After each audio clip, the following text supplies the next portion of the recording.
Hello students, आज की video में डिस्कस करते हैं आपकी पोएम वोकेशन, जिसके पोएट हैं रविंद्रनाथ टैगोर। और इस पोएम के अंदर एक छोटा सा बच्चा है, स्कूल जाने वाला, स्कूल में पढ़ने वाला छोटा सा बच्चा, जिसकी अलग अलग इच्छाएं, विशेस इस पोएम में बतलाई गई हैं। 3 स्टेंजाज हैं। हर एक स्टेंजा में उस बच्चे ने अपनी अलग अलग इच्छा को बतलाया है कि वो क्या बनना चाहता है। एक किस्म से अगर कहें तो बच्चा फ्रीडम चाहता है, आजादी चाहता है, यानी कि उसके ऊपर कोई बंदिश ना हो। तो स्टेंजा नंबर 1 में देखिए, यहां बतलाया गया है When the gong sounds 10 in the morning। सुबह की अगर बात करें तो सुबह जो गोंग है, गोंग मीन्स जो घंटा है, या एक किस्म से आप कहें कि जो घड़ी है, उसमें जब सुबह के 10 बजते हैं, I walk to school by our lane, तो मैं अपनी लेन, अपनी गली से स्कूल जाता हूं। बच्चे के ऊपर बंदिश हो गई कि उसे स्कूल जाना है, सुबह स्कूल जाना है और अपनी गली से होकर उसे स्कूल जाना है, यह निश्चित होता है। Every day I meet the hawker crying bangles crystal bangles. तो वो बच्चा कहता है कि हर एक रोज मुझे एक हॉकर, यानी कि एक फेरी वाला मिलता है जो चूड़ियां बेच रहा होता है और वो चिल्ला रहा होता है बैंगल्स क्रिस्टल बैंगल्स, चूड़ियां, पारदर्शी चूड़ियां। अब बच्चा अपने आप की तुलना इस हॉकर से करता है। वो कहता है there is nothing to hurry him on. देखिए, सबसे पहली बात कहता है बच्चे को जैसे स्कूल जाने के लिए जल्दबाजी होती है, इस फेरी वाले को कहीं भी जाने की, कोई भी काम करने की कोई जल्दबाजी नहीं है। There is no road he must take. ना इसे कोई निश्चित रोड या सड़क लेने की आवश्यकता है। No place he must go, और ना ही कोई ऐसी जगह है जहां पर इसे जरूर जाना चाहिए, यानी कि किसी निश्चित सड़क से होकर जाने की या किसी निश्चित जगह पर जाने की इसके ऊपर कोई बंदिश नहीं होती। No time when he must come home, और घर वापस आने का भी इसका कोई निश्चित समय नहीं होता, इसके ऊपर कोई बंदिश नहीं होती। No time when he must come home. I wish I were a hawker. तो मैं इच्छा करता हूं काश मैं एक फेरी वाला होता। Spending my day in the road crying, और मैं पूरा दिन अपना रोड पे बिताता और मैं चिल्लाता रहता बैंगल्स क्रिस्टल बैंगल्स, चूड़ियां, पारदर्शी चूड़ियां। ये सुबह की बात हो गई, मॉर्निंग की बात हो गई स्टेंजा नंबर 1 में। स्टेंजा नंबर 2 में देखिए, when at 4 in the afternoon. अब दोपहर में 4 बजे हैं। I come back from the school, मैं स्कूल से वापस आता हूं। दोपहर के 4 बजे मैं स्कूल से वापस आता हूं। I can see through the gate of that house the gardener digging the ground.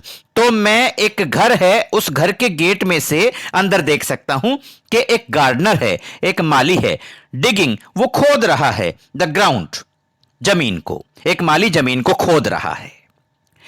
He does what he likes with his spade. Spade means फावड़ा।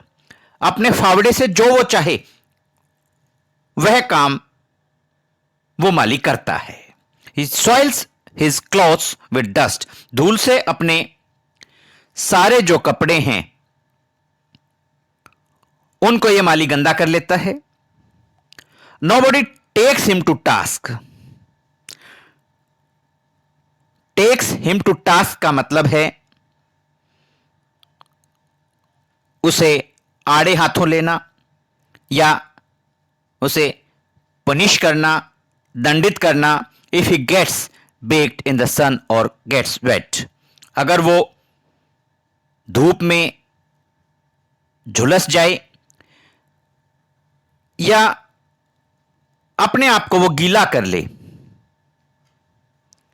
कपड़े तो उसने यहां डस्ट से अपने गंदे कर ही लिए हैं, लेकिन अगर वो धूप में भी झुलस जाए या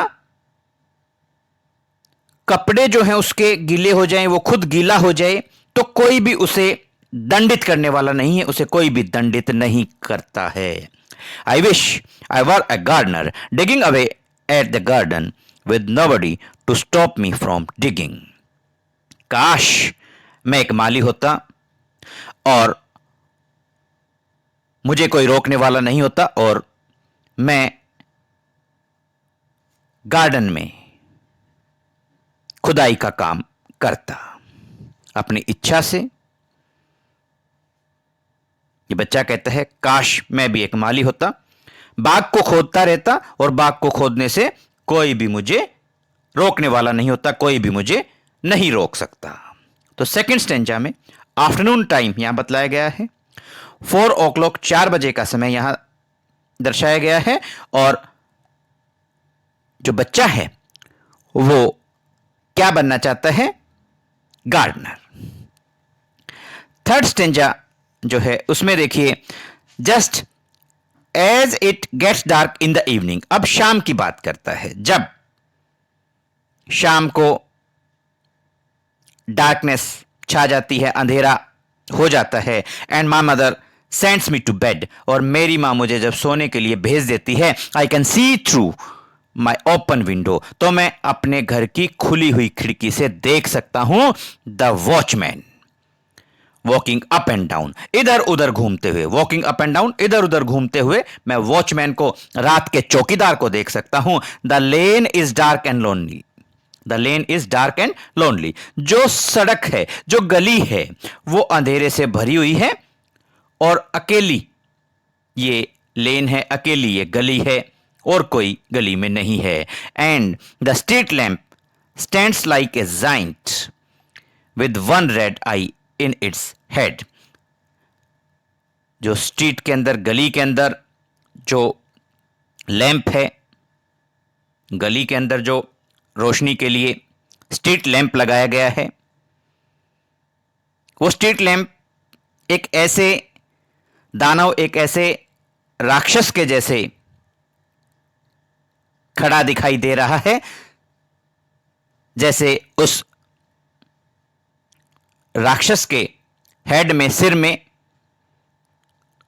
कोई लाल बत्ती हो, लाल रोशनी हो. The watchman swings his lantern and walks with his shadow at his side. जब चलते हैं तो चौकीदार के हाथ में लैंटर्न है. चौकीदार की लैंटर्न झूलती है, हिलती है उसके हाथों में. And walks with his shadow at his side. और उसके साइड में, क्योंकि रात को अंधेरा होता है और लैंटर्न की रोशनी है, तो चौकीदार की शैडो, परछाई भी उसके साथ साथ चलती है. And never once goes to bed in his life. और बच्चा तो यही सोचता है कि जैसे हम रात को सो जाते हैं, चौकीदार कभी भी अपनी लाइफ में, अपने जीवन में बेड पे नहीं जाता है. कभी भी अपने लाइफ में जो वॉचमैन है, चौकीदार है, वो नहीं सोता है.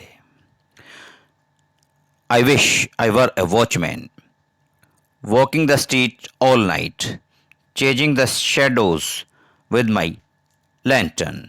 तो बच्चा कहता है काश मैं भी एक चौकीदार होता और पूरी रात जो है गली में मैं घूमता रहता, टहलता रहता और अपनी लालटेन के साथ परछाइयों का पीछा करता रहता. स्टूडेंट्स, बिल्कुल आसान सी एक पोएम है. फर्स्ट स्टेंजा, उसके अंदर जो बच्चा है वो मॉर्निंग टाइम बतलाया गया है और हॉकर बनना चाहता है. Second stanza 4 o'clock afternoon time बतलाया गया है और बच्चा गार्डनर बनना चाहता है. थर्ड स्टेंजा इवनिंग टाइम यहां दर्शाया गया है और बच्चा वॉचमैन बनना चाहता है. आसान सी पोएम है. बच्चा अल्टीमेटली फ्रीडम चाहता है, वो नहीं चाहता कि उसके ऊपर किसी भी तरह की कोई बंदिश हो.